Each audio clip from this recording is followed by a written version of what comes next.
Vipi, mambo vipi? Karibu sana katika somo letu.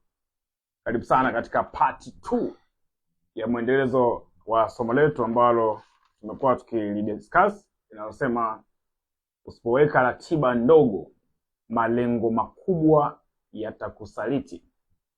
Usipoweka ratiba ndogo, malengo makubwa yatakusaliti, malengo makubwa yatakuacha, na mwisho wa siku unasema unajua zinakuwa nyingi, lakini mwisho wa siku ni kwamba ili malengo yasiweze kukusaliti, kuna vitu gani vya kufanya? Moja kati ya kitu cha kufanya ni katika somo hili ambalo tunakwenda kulidiscuss. Naomba nipate response kama mnanipata, kama iko clear, kwa sababu nilipo mvua inanyesha.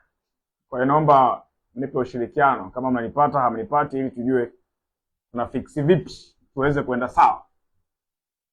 Okay, so tutakachokuwa tunakiangalia katika part 2 ya somo letu hilo, tutaangalia kipengele kinachosema mfumo wa leo nifanye nini. Somo lipo katika mfumo wa swali.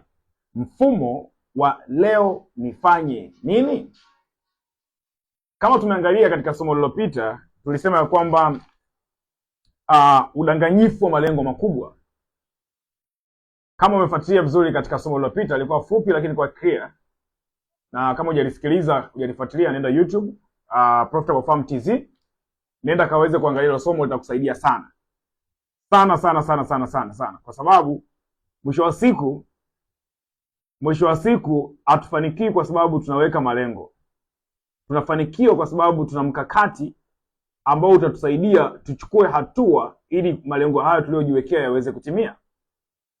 Ina maana kama tutakuwa hatuna mkakati ambao unaweza ukatusaidia kuyafanya yale malengo makubwa yaende kwenye vitendo, hakuna haja hata kuweka malengo. Mimi nakumbuka wakati nimeanza biashara mwaka 2012-13, wakati niko chuo, mpaka 2019. No, tuseme mpaka 2017-18. Nilikuwa mtu ambaye wa kuandika malengo. Kila mwezi unaambiwa andika malengo, naandika. Andika malengo, naandika. Ilifika kipindi nikaacha kuandika. Kwa nini niliacha? Kwa sababu kila ukiandika hayatokei. 2020 nilipoanza kupata mambo ya mentorship na nini, ndio nikaja kujua kumbe nini kinachopelekea malengo hayatokei. Ni kwa sababu na focus sana kwenye malengo badala ya kufocus kwenye vitu vitakavyopelekea malengo yatokee. Kama umenipata vizuri? Nilipojua hivyo nikasema sawa. Kwa nikaacha kuwekeza muda wangu mwingi, nguvu yangu nyingi kwenye malengo. Nakumbuka wakati ule mentor wetu anatufundisha, anasema kwamba malengo yanapangwa mara moja tu. Baada ya hapo unayasahau kabisa. Achana nayo kabisa, yani peleka huko, achana nayo. Fanya kama hujapanga malengo kabisa. Kwa sababu lengo la malengo ni kukusaidia kupata njia. Lengo la malengo ni kukusaidia kupata njia, kwamba hizi njia zitanipeleka wapi. Kwa hiyo malengo ya wapi nataka nifike, wapi nataka kitokee, nataka kufanya kitu gani, yanatengenezwa mara moja. Sasa kosa ambalo watu wengi wanalifanya, anaweka nguvu kubwa kwenye malengo muda wote, kwa vitu vitokei. Na kwa sababu vitu vitokei, anakata tamaa. Ndio maana katika somo lililopita nikasema hivi, tatizo kubwa la malengo, yanatia moyo kana kwamba unafikiri tayari yametokea. Hiyo ndio shida ya malengo.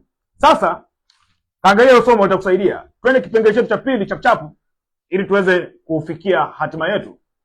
Somo letu linasema, lipo katika mfumo wa swali. Mfumo wa leo nifanye nini? Leo nifanye nini? Tunasema dawa ya kuahirisha.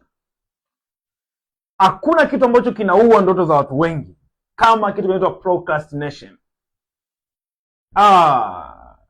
Mambo yanitafanya kesho, ngoja nijipange, subiria kwanza mambo yakae sawa, nikifix.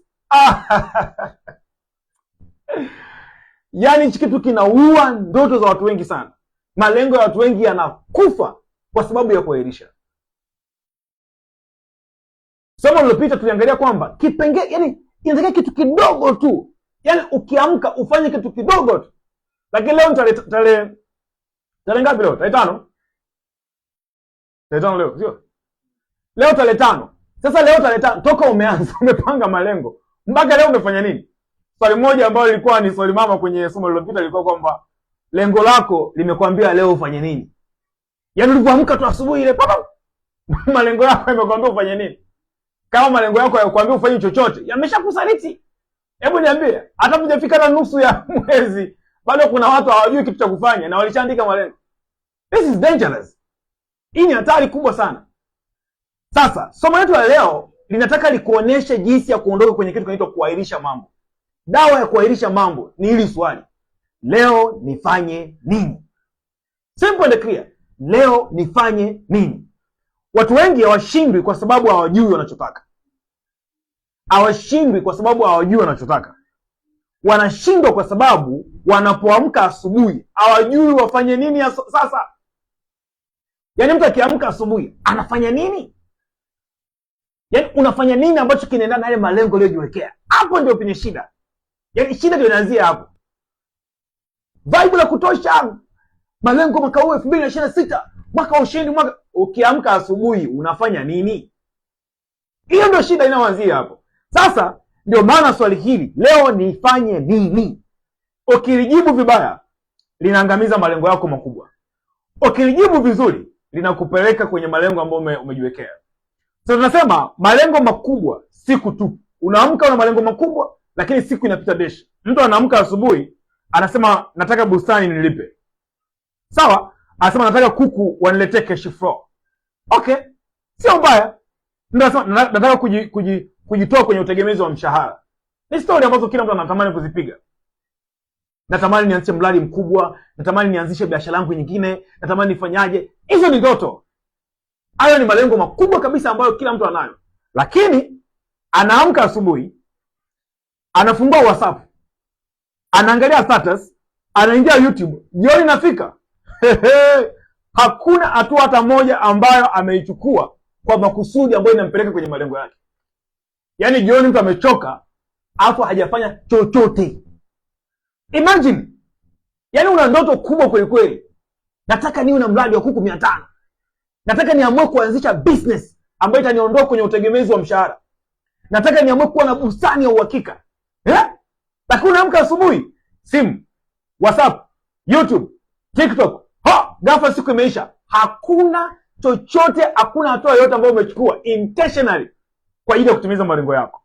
Sasa hapo ndio malengo yanapokufa. Siku ya kishindo yanakufa kwa uzembe wa kila siku. Taratibu. Baada ya muda hakuna tena. Kitu ambacho kilinipelekea nikagundua kwamba kwa nini watu wenye mafanikio makubwa wana kitu kinaitwa mentorship, kinaitwa coaching. Ndugu yangu, issue sio kwa unajua mambo. Issue ni kwamba hayo unayoyajua unayatekeleza. Yaani unaweza kukuta kwa mfano mambo ambayo unatakiwa uyafanye ndani ya wiki moja, unayafanya miezi 6. Na ingekuwa kama tunafanikiwa kwa kiwango tunachojua, mbona wasema ingekuwa mabilionea? Hatufanikiwi kwa kile kitu ambacho tunajua. Tunafanikiwa kwa kile kitu ambacho tunaweza tukakiweka kwenye matendo. Si kama unaelewa? Asa kama tunafanikiwa kwa kile kitu ambacho tunaweka kwenye matendo, asa kuna ugonjwa unaitwa kuahirisha. Nitafanya kesho. Hebu ngoja kwanza nicheze na simu kidogo, alafu baada ya muda nitaendelea na kazi. Unacheza na simu, imeisha hiyo. Niliwafundisha kwenye huko kwamba akili haitaki kuhangaika. Inataka kufanya vitu ambavyo ni vipesi. Ukiingia tu kwenye simu, ukaingia WhatsApp, ukaingia Instagram, ukaingia TikTok, ndio umeisha. Unakuja kushtuka masaa 5, masaa 6, hakuna cha maana umefanya. Ndoto ndio zinaibiwa taratibu. Hakuna kitu kinaiba ndoto za watu kama mitandao. Kama ya umbea, ya vichekesho. Inaiba ndoto za watu wengi sana rafiki yangu. Kwa angalia, swali linabaki pale pale. Leo nifanye nini? Hili sio swali dogo, ni swali la kimfumo.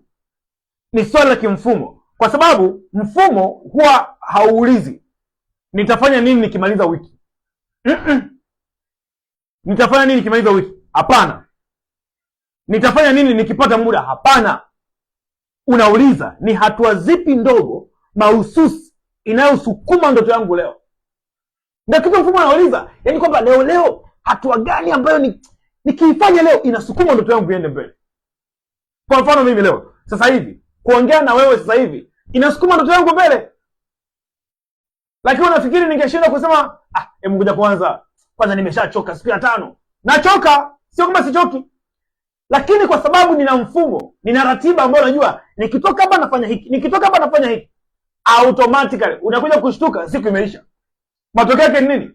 Baada ya mwaka mmoja, baada ya miezi 6, labda tuseme malengo ambayo nitakiwa niyatimize miaka 3, ndani ya miezi 6 yametimia. Kwa nini? Kwa sababu swali la leo nifanye nini sio swali dogo my friend.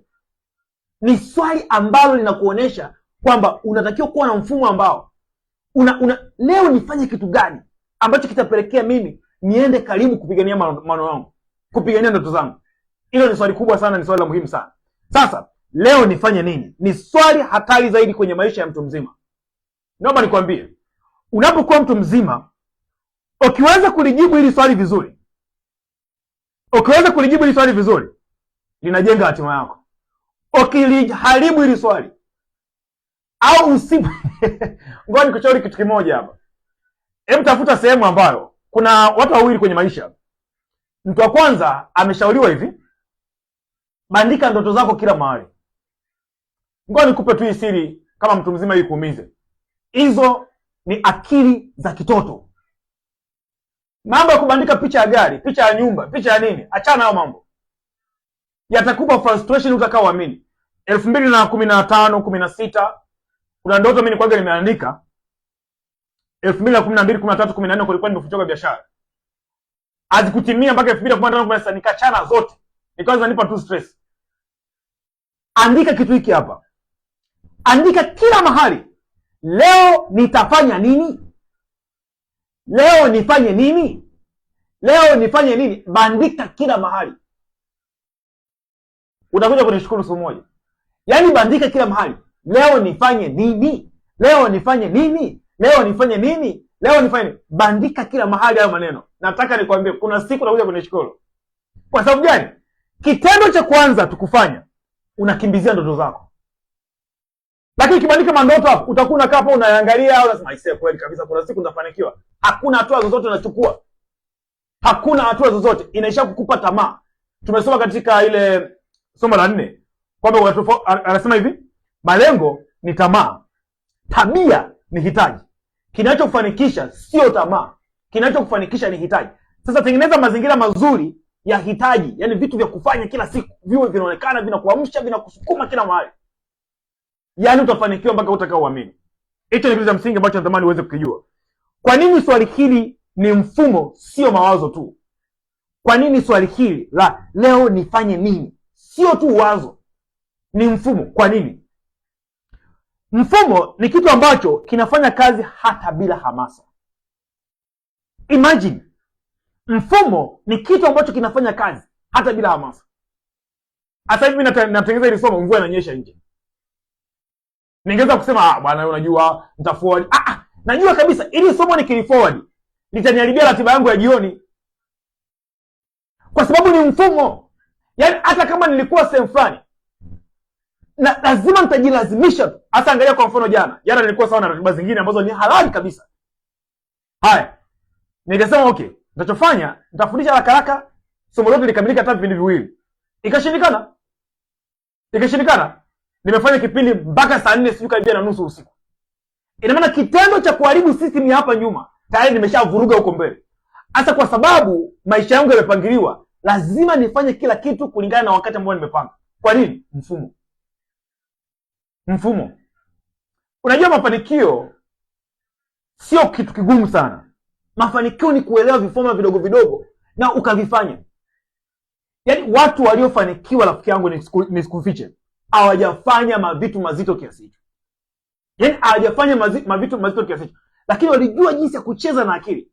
Hii akili usipoielewa itakuchezea. baadaye wewe kuichezea itakuchezea yenyewe, yani itakupoteza. I hope unanielewa kabisa. Okay, kwa hiyo tumesema cha kwanza kabisa, mfumo ni kitu ambacho kinafanya kazi hata bila hamasa.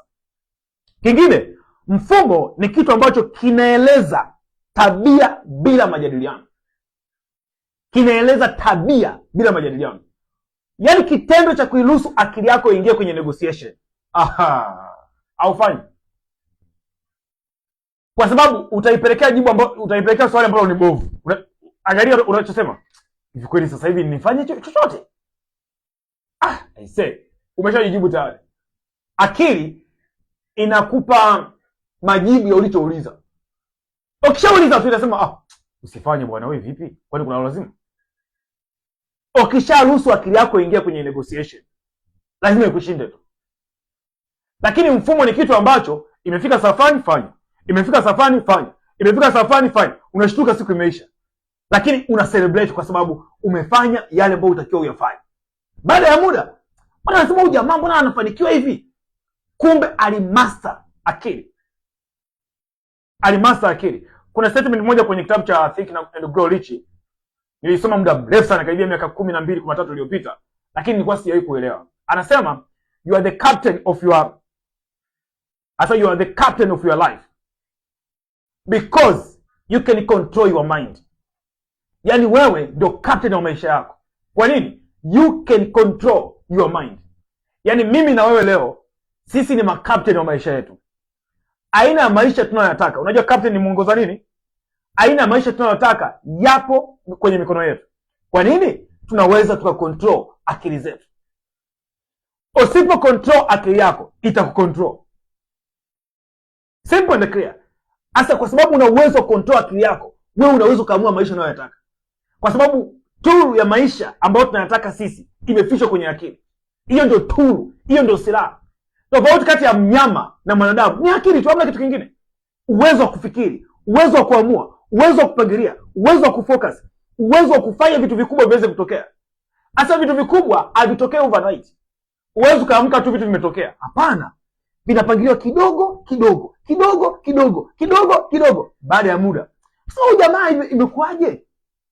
Ndio ile watu, jamaa ana muujiza huyu. Jamaa ana bahati. Jamaa hakuna cha bahati. Bahati inamkuta mtu aliyejiandaa. Bahati najua mtu anajua jinsi ya kupangilia mambo yake. Sio mtu yote anaweza kupata bahati. Nafikiri umenielewa. Tunasema mfumo ni kitu ambacho kinajirudia kila siku. Kitu ambacho kinajirudia kila siku. Swali ambalo nataka uendelee kujiuliza, leo nifanye nini? Hiyo ndio topic yetu ya leo. Leo nifanye nini? Big question. Swali ambalo ukilijibu kwa mpangilio, cha kwanza kabisa, ukilijibu ni swali kwa mpangilio, cha kwanza linachukua nafasi ya uvivu. Linachukua nafasi ya delay. Linachukua nafasi ya kukusubirisha. Leo nifanye nini? Basi imeisha. Ili swali ukilijibu vizuri, linazuia kuchanganyikiwa. Confusion. Yaani mtu umeconfuse, umeshachanganyikiwa, hujui cha kufanya. Na ukishatuma maswali mabovu kwenye akili, kuja kuirudisha kwenye track. Kitu ambacho leo ambacho kinafanya watu wengi wanafeli kwenye maisha, wameshatuma maswali mengi kwenye akili ambayo hayana mwelekeo. Basi wameshachanganyikiwa. Wapo tu, yaani unazunguka utafikiri majitu sio yamepotelea wapi. Shida ni moja, wameuliza maswali ambayo ni wrong. Haya, lakini pia hilo swali ukilijibu vizuri, linatoa mwelekeo kabla ya dunia haijakuvuruga. Unajua tupo katika dunia ambayo hakuna dunia, watafiti wanasema hakuna dunia ngumu kama dunia sasa hivi. Kwa nini? Ni dunia ambayo kila taarifa iko hewani. Kila jambo liko hewani. Hasa unakuwa confused, haujui kipi ni sawa, kipi sio sawa, sijui nianzie wapi, sijui nitokelezee wapi, yaani hujui. Hii dunia inaonekana ni dunia ambayo ni rahisi kufanikiwa kwa mtu aliyejipanga, lakini kwa mtu ambaye hujui pa kuanzia. Nafikiri kati ya mwezi mmoja uliopita nilikuwa najiuliza kitu moja, nikasema anyway, kipindi ambacho sisi tunaanza biashara mtandaoni, sijui labda kwa kuna neema fulani ambayo, lakini kila siku mambo zinazidi kuendelea.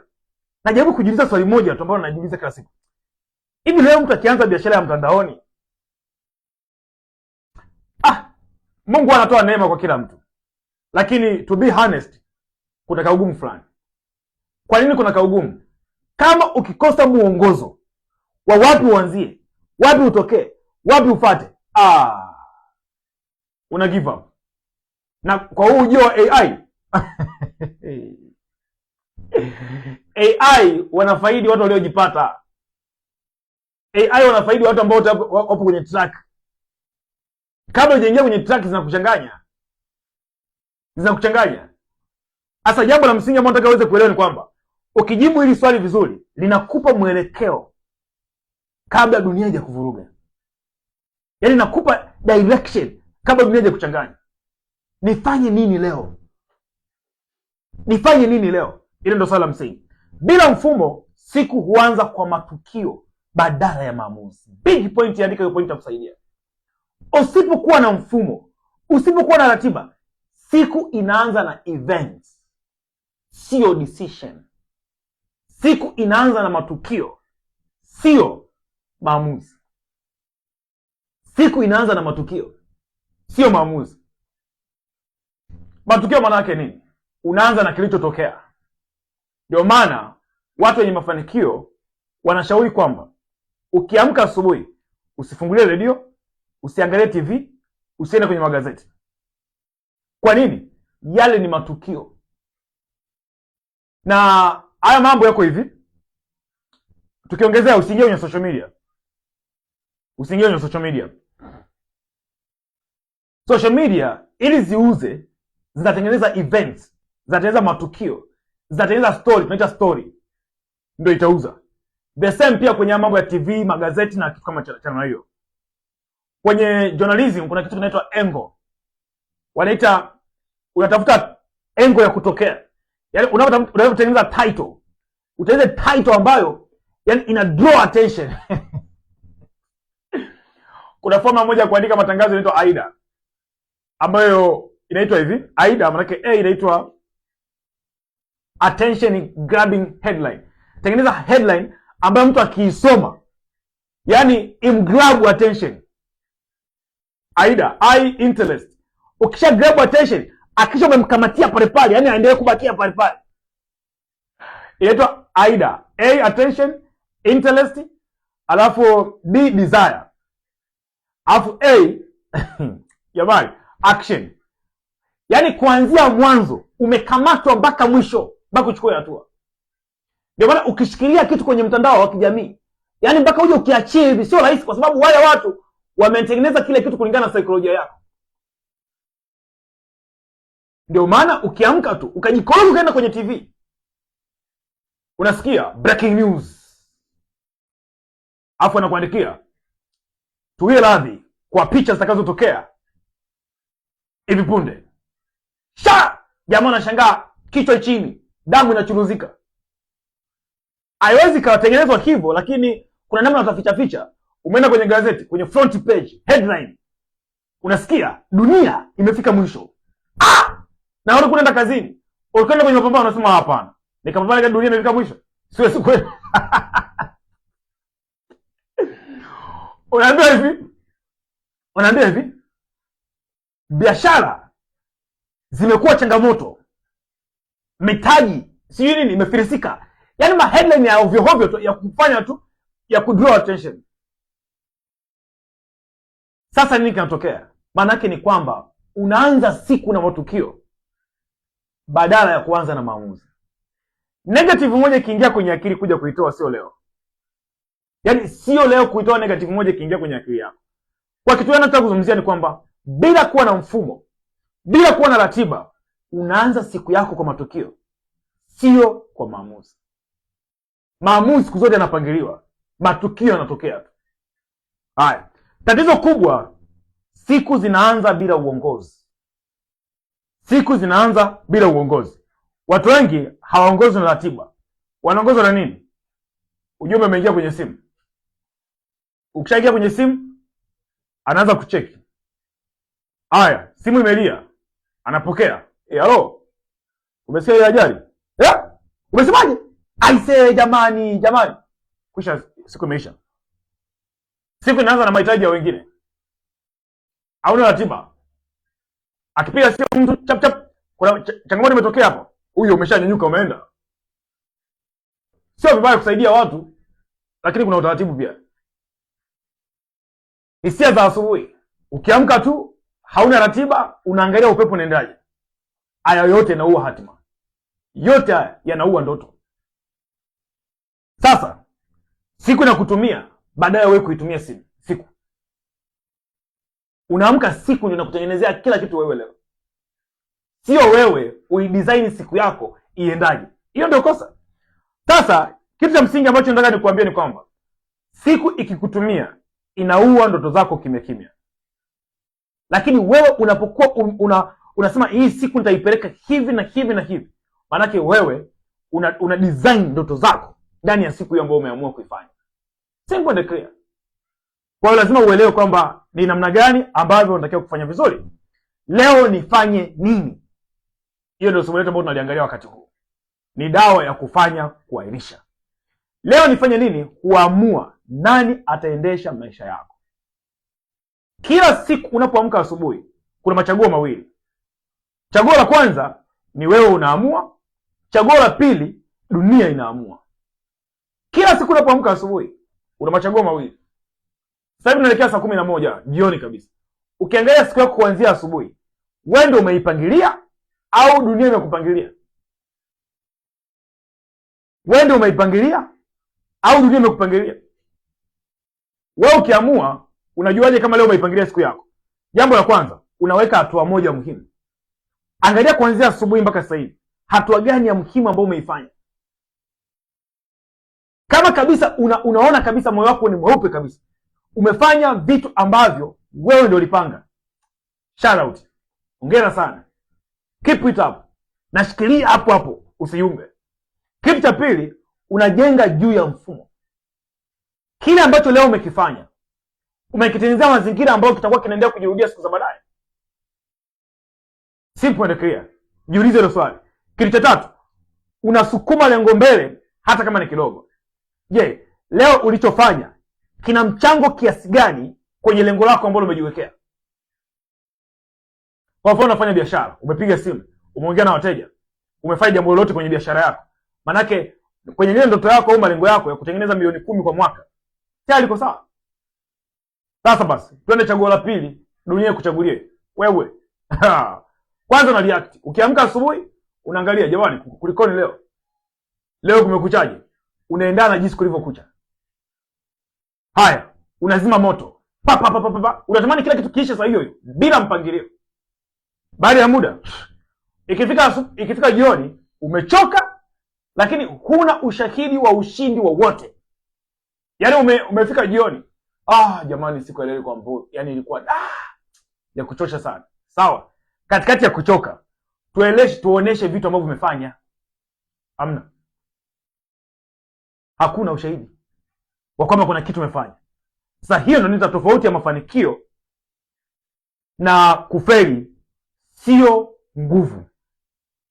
Tofauti ya mafanikio na kufeli ni wewe kujua ni nani anayeamua mwelekeo wa siku. Siku yako inaamuliwa na nani? Yaani ule mwelekeo wa siku unaamuliwa na nani? Hiyo ndio tofauti kati ya mtu mwenye mafanikio na mtu asiye na mafanikio. Mtu mwenye mafanikio, siku inaamuliwa na yeye. Mtu asiye na mafanikio, siku inaamuliwa na matukio. Of course najua sio masomo rahisi sana kuyafuatilia. Haya tii moyo, lakini ndio ukweli. Na mwisho wa siku wanatafuta ni watu wachache kufanikiwa. Wavivu hata kufuatilia tu, hata kusikiliza tu, hawezi kufanikiwa. Hawezi kufanikiwa. Tuangalie mfano wa mfumo unaweza kukusaidia katika bustani. Tuangalie mfano wa mfumo unaoweza kukusaidia katika bustani. Bustani haifanyi kazi kwa kusema nitapanda nikijisikia. Huwezi kuwa na bustani ya uhakika. Au unasema nitanyoshea nikimaliza mambo. Hapana. Bustani yenye mafanikio inafanya kazi na vitu vitatu. Cha kwanza, uwe na ratiba. Cha pili, wekeza muda kwenye ratiba zako. Cha tatu, jua mambo gani yanayojirudia na uifanye kwa muendelezo. Sasa, kila siku kama mkulima mzuri, unajua mambo yafuatayo. Leo namwagilia? Ndio. Saa ngapi? Unajiuliza, leo naondoa magugu? Ndio. Muda gani? Leo nitafanya maandalizi ya soko au? Yes, nitafanya. Kivipi? Simple and clear. Bustani haijibu hisia, inaitikia mfumo wa kila siku. Hisia haziwezi kukupeleka popote, lakini kama kuna matendo ambayo unayafanya, hata kama ni madogo madogo kiasi gani, haya yanakusaidia wewe ukafanya vitu vikubwa. Kwa mfano, ukiangalia kwenye kuku, mfumo ambao unaokoa kabla ya hasara. Kuku hawasubiri mpaka ufanye maamuzi makubwa, hawasubiri mpaka uwe umehamasishwa. Hapana, kuku hawasubiri mpaka uwe huru. Wanahitaji leo chakula, wanahitaji maji leo, wanahitaji usafi leo. Ukikosa leo, kesho hasara inaanza, na mwisho wa siku, baada ya wiki, unaanza kuona hasara kubwa zaidi kuliko ile ya jana. Ndio maana ufugaji na bustani unawafundisha watu nidhamu kuliko hata vitabu. Moja kati ya kitu ambacho mimi naamini kwa watu ambao wana ndoto ya kufanikiwa, wajifunze principles za bustani. Mkulima ambaye yuko serious sana na maisha, yaani yuko serious sana na bustani yake, mara nyingi huyu mkulima anafanya vitu vikubwa sana kwenye maisha ya kawaida. Usipokuwa na nidhamu, huwezi kuwa na bustani. Bustani inahitaji nidhamu ya hali ya juu kuliko unaweza kufikiri. Kwa sababu ukiruka tu kumwagilia, kitajibu. Ukichelewa muda kumwagilia, kitajibu. Ukichuma vibaya, kitajibu. Hivyo kwenye kuku. Kuku anatakiwa kulisha saa 2, ukalisha saa 4, kesho uone mayai. Yaani majibu yanatokea papo kwa papo, wala hachukui muda mrefu.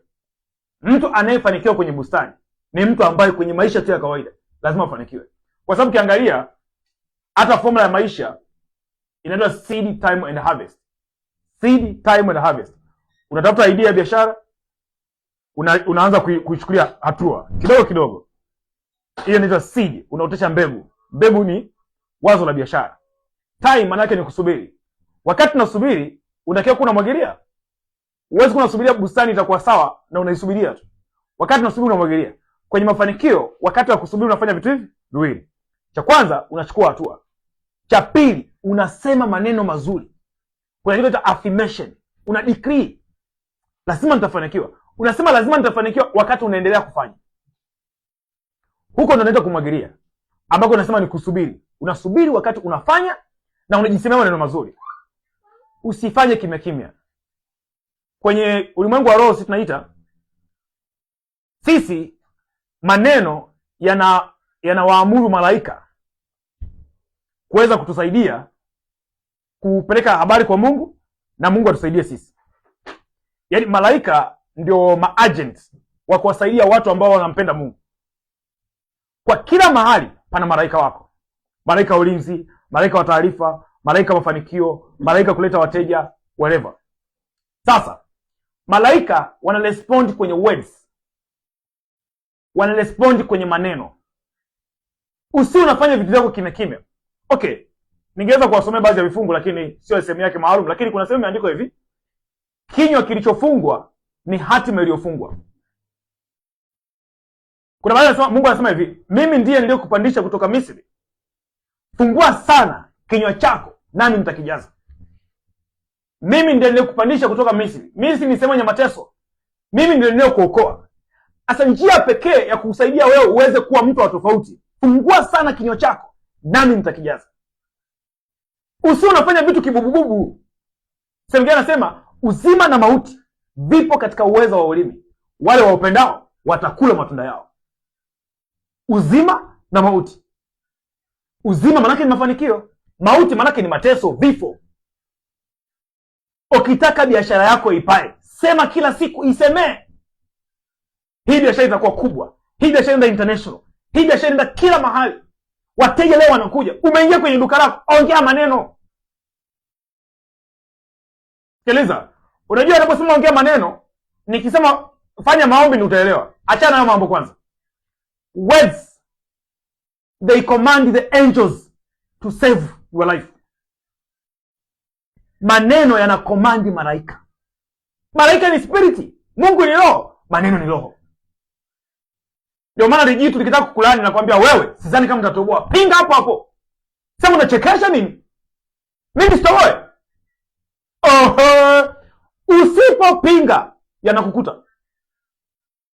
Wanasema laana isiyo na haki haimpati mtu. Laana isiyo haki na nini? Maana yake nini? Ukisemwa unakataa. Mimi sidhani kama itachukua miaka 3 kutoboa. Unasema unachekesha kweli. Sasa wewe ndio utakuwa wa kwanza kunishangilia. Lazima upinge, ukatae. Useme wewe. Hata kama ni mtu wako wa karibu, kataa. Saa hiyo hiyo, usiseme mpaka baadaye. Ukisharuhusu kuanza kutafakari, unapotea. Maneno yana nguvu kubwa sana kwenye safari ya mafanikio. Oko zako busarini, sema kabisa hizi mboga zitawafikia watu. Hizi mboga kuna Mungu ameshaandaa wateja. Hizi mboga kuna mtu ambaye atakula atasema jamani hizi mboga nilikuwa wapi miaka yote. Ongea. Sikiliza nikwambie kitu. Kuna research imefanyika, nafikiri sio official sana, lakini wanasema kwa nini wanawake wengi ndio wanaangukaga na mapepo kule kwenye maombi? Mapepo ni maneno. Wanasema wanawake wanaongea maneno mengi sana kwa siku. Kuna research imefanyika, imesema maneno 10,000 sijui kwa siku. Wanaume 7,000. Sasa ndio maana mwanamke akipata lamani, akishepiwa. Ngoja nikupe siri moja. Tofauti ya wanawake na wanaume kwenye mafanikio iko hivi. Mwanaume anachelewa kuchukua action. Kwa sababu mwanaume ni hyper focus. Mwanaume ni logical. Ni mtu ambaye yeye ili achukue hatua anahitaji data nyingi. Sijui mpaka jiridhishe, sijui kilikwenda, sijui nini. Ndio unakuta inaweza kuchukua miaka 3 mwanaume kufanya maamuzi. Haya. Mwanamke sekunde. Saa hiyo achasikia anachukua hatua saa hiyo. Wale ni emotional. Ni hisia. Madhara yake ni nini? Kila mmoja kwa nafasi yake. Mwanaume anachukua muda mrefu kuchukua hatua, lakini akishashikilia hiyo idea, akishapata awareness, umtoi. Au mtoi kwenye hiyo kazi hata siku moja. Mwanamke anachukua hatua haraka kwa sababu ni mkiumbe wa hisia. Akutana na changamoto 2-3 kashaondoka. Sasa huwa inakuwa hivi. Ndio maana mnapaswa kuwa wawili. Mnapaswa kuwa wawili. Hivi. Wakati mwanamke amechukua hatua, anahitaji kitu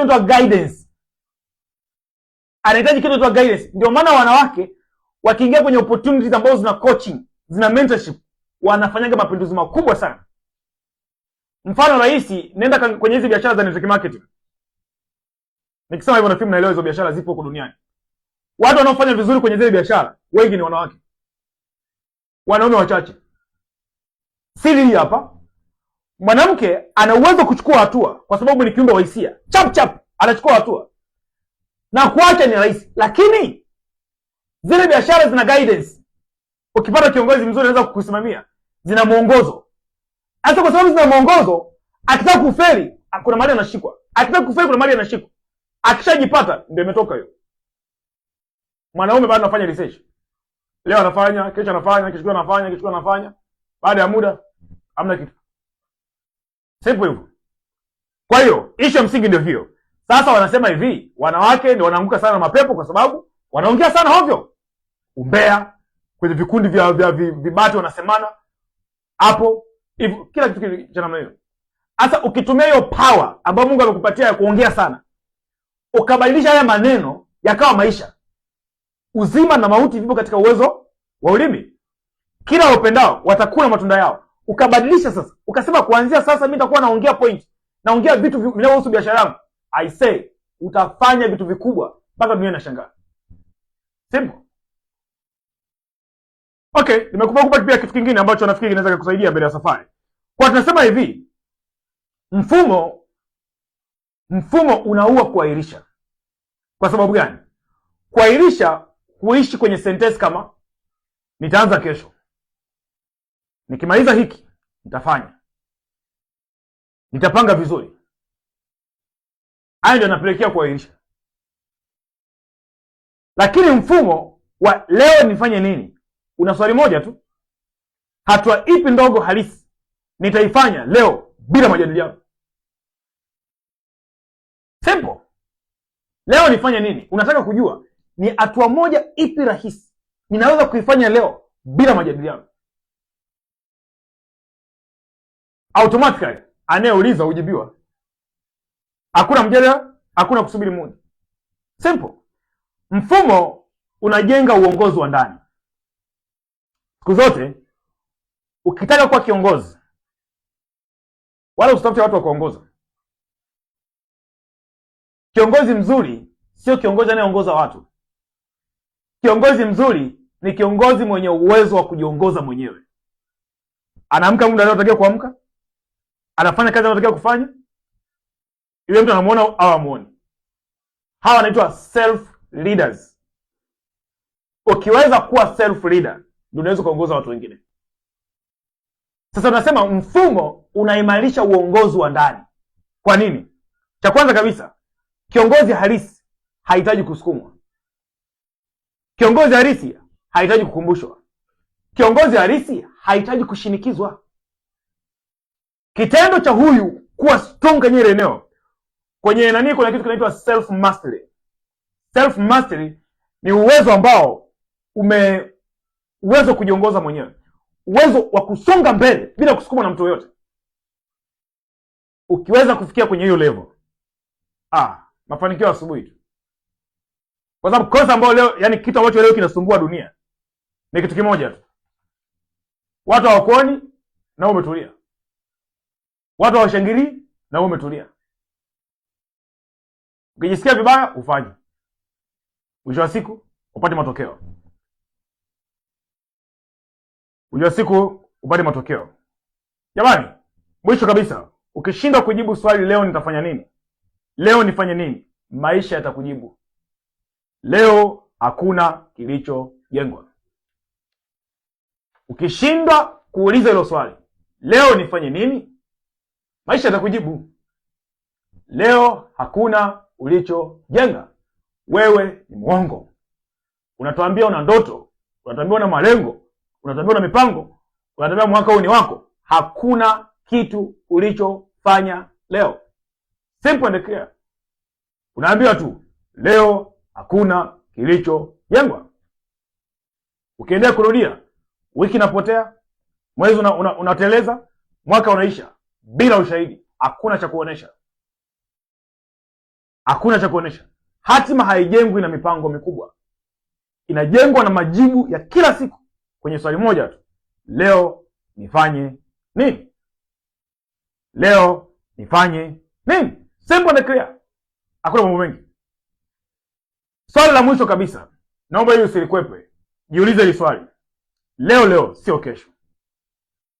Ni hatua ipi moja utaichukua mara baada ya somo hili? Andika hapo. Ni hatua ipi moja utaichukua mara baada ya hili somo? Swali la pili, ni ushahidi gani utauacha?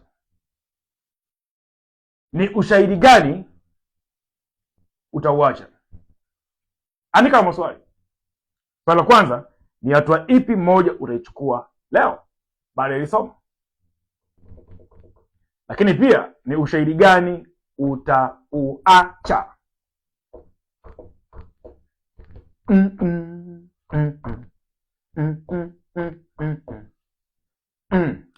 Kama umeshindwa kujibu haya maswali, malengo yako yanakusaliti. Kule kuandika mwaka wa ushindi, mwaka mama kubwa, siku ilikwenda, hamna kitu. Kama umeshindwa kujibu haya maswali, kama ukisema nitajibu kesho, kama umesema sile shapatwa wale. Ni hatua gani unachukua baada ya hapa ambayo itaelekea kwenye kutimiza malengo yako? Jibu hapo. Swali la pili, ni ushahidi gani unauacha? Jibu hapo.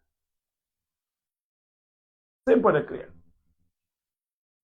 Okay, mimi nimemaliza rafiki yangu. Jumbe uwawi, mimi nimeshakuletea ujumbe. Kazi kwako kupangana nao. Okay, sawa. Kama uko serious unataka tukushike mkono, tuna program maalum kwa ajili ya bustani na kuku. Kwa watu ambao uko serious, tuandikie ujumbe wenye neno program kwa WhatsApp namba ambayo nimeshare kwenye screen yako 0761 825 808. 0761 825 808. Tutumie ujumbe kwenye hiyo namba, tutashare na wewe. Then baada hapo tutaona jinsi gani kukusaidia Otherwise tukutane katika kipindi kijacho tukaikamilishe siku ya leo, day 5, tunapoelekea kwenye zile siku zetu 10 za kushape mwaka. Sio mwaka kubahatisha, mwaka wa kufanya vitu viweze kutokea. Mungu akubariki sana na uwe na wakati mzuri.